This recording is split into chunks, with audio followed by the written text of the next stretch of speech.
Um herói. Muitos personagens dentro da ficção sem dúvida merecem o título de herói, mas herói na verdade é um título muito difícil de se obter. É o título digno de uma figura quase mítica, o tipo de título que você obtém apenas se sacrificando pelos mais fracos, protegendo as pessoas que ama e muitas vezes o resto do mundo, e dedicando cada segundo de cada dia da sua vida a fazer a diferença, dedicando cada instante da sua vida em fazer a diferença. Mas também existem aqueles personagens que não merecem o título de herói por terem feito coisas questionáveis ou simplesmente ruins. E vamos falar desses personagens no vídeo de hoje. Goku, de Dragon Ball Super. Ok, o Goku sempre foi aquele cara gente boa, inocente, que sempre tentava buscar a solução mais pacífica. Mas, segundo o próprio Akira, o Goku não foi feito para ter uma personalidade heróica. O Akira nem gostava dos momentos em que a Toei retratava o Goku de forma tão heróica. O Goku na verdade é mais um anti-herói do que um herói.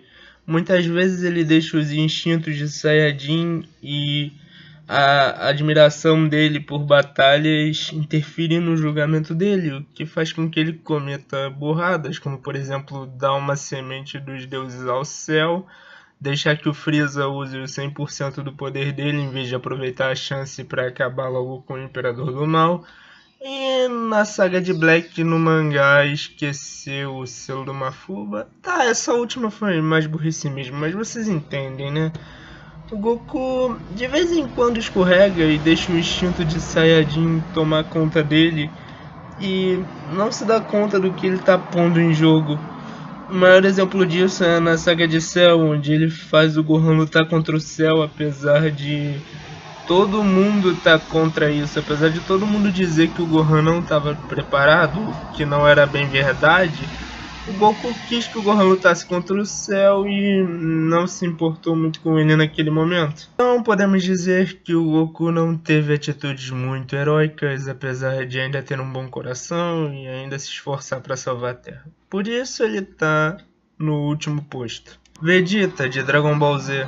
Bom, apesar de todos os momentos que mostram a evolução do Vegeta para uma figura mais humana, que se importa mais com os seres vivos à sua volta, não podemos esquecer que antes de conhecer o Goku e praticamente durante anos e anos da vida dele, ele foi um genocida.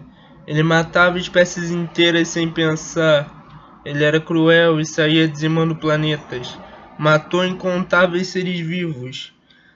Ele matou tanta gente inocente que antes de se sacrificar na saga de Buu, o Piccolo diz claramente que o Vegeta matou tantos seres inocentes que a alma dele não iria nem pro céu nem pro inferno.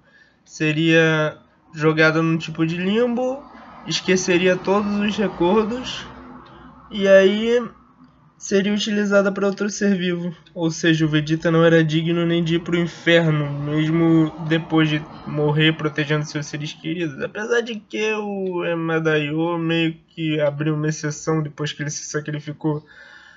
E ok, a saga de Moro mostra que o Vegeta está determinado a salvar os Namekianos, os mesmos Namekianos para quem antes ele não ligava. Mas a menos que ele de repente saia por aí revivendo cada planeta que ele praticamente dizimou, coisa que ele não faz, eu acredito que esses pecados nunca vão poder ser compensados.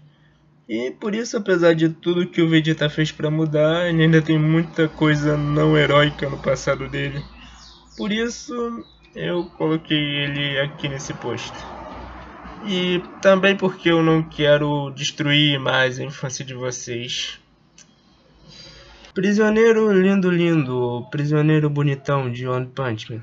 Ele é um herói super forte da classe S, ok, não tão forte assim, que tem o poder de fazer a massa muscular dele se incrementar, o que termina rasgando a roupa dele todas as vezes e fez ele ser preso por atentado ao pudor, eu acho. Ok, isso não é tão ruim. Se não fosse pelo fato de que ele é aquele tipo de cara que você acha que vai encontrar na prisão, ou melhor, que você normalmente encontra, que é o cara que abusa de você.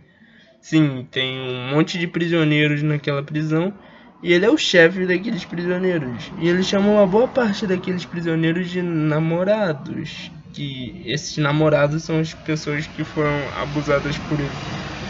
Acho que vocês já encontraram o problema aqui, né? Todo mundo entendeu? Eu sou homofóbico? Não, não sou homofóbico.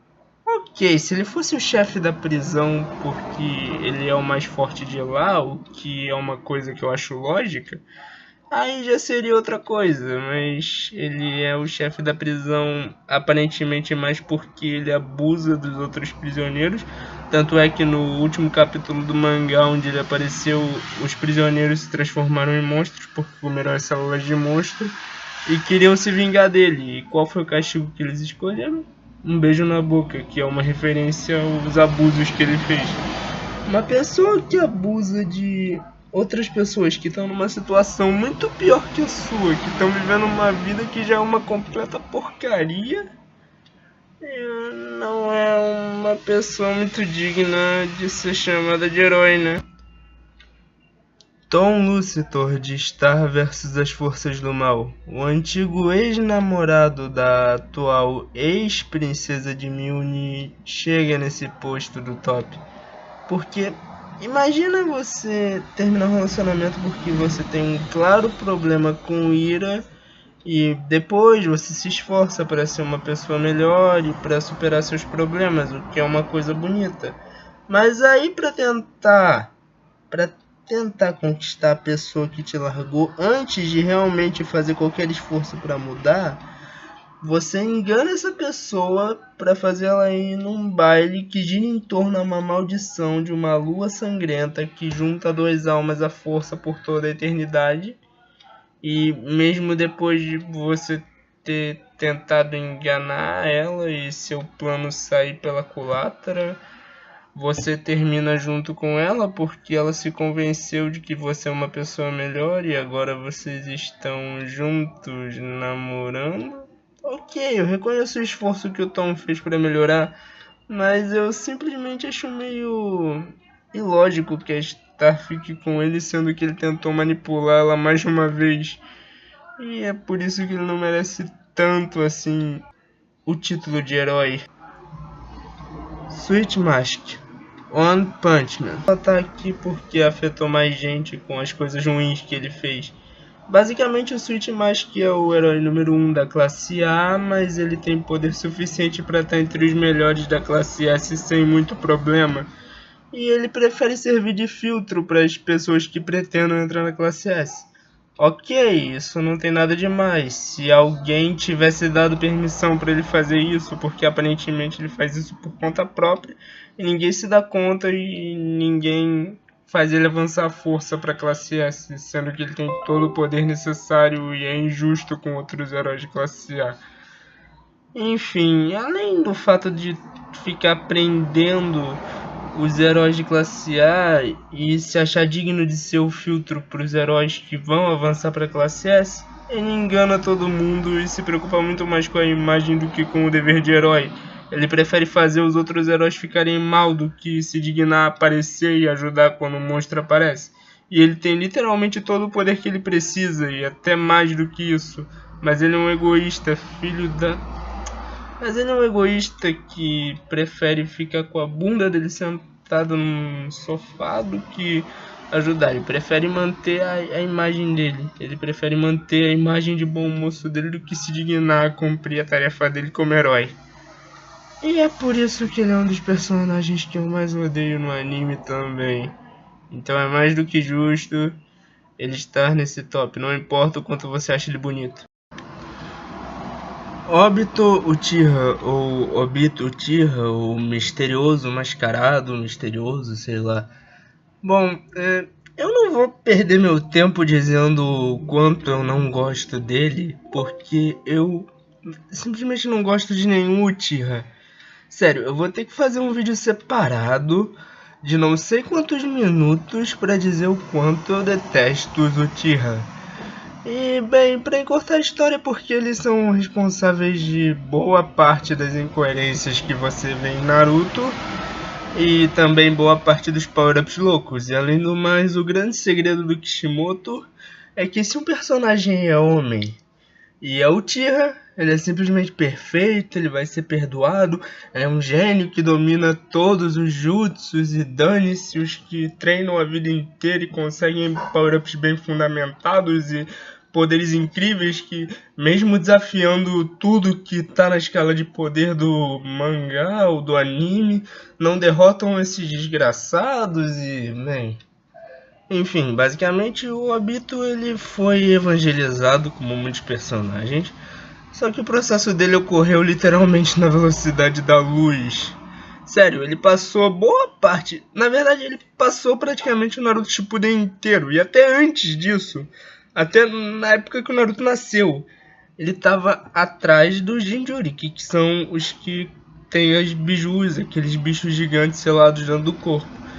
E além dele ter todas as ferramentas para fazer isso muito mais rápido do que ele realmente fez, ele passou o maior tempão sendo manipulado pelo Madara.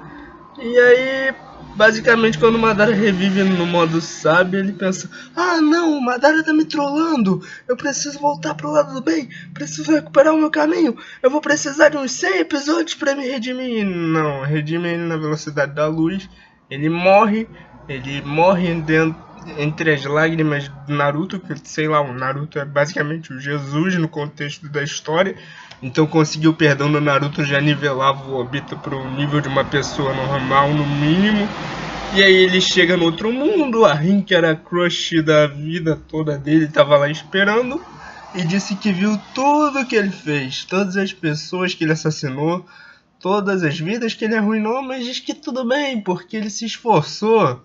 Então, tipo, eu fiz umas coisas horríveis aqui. Não precisa não, bom trabalho.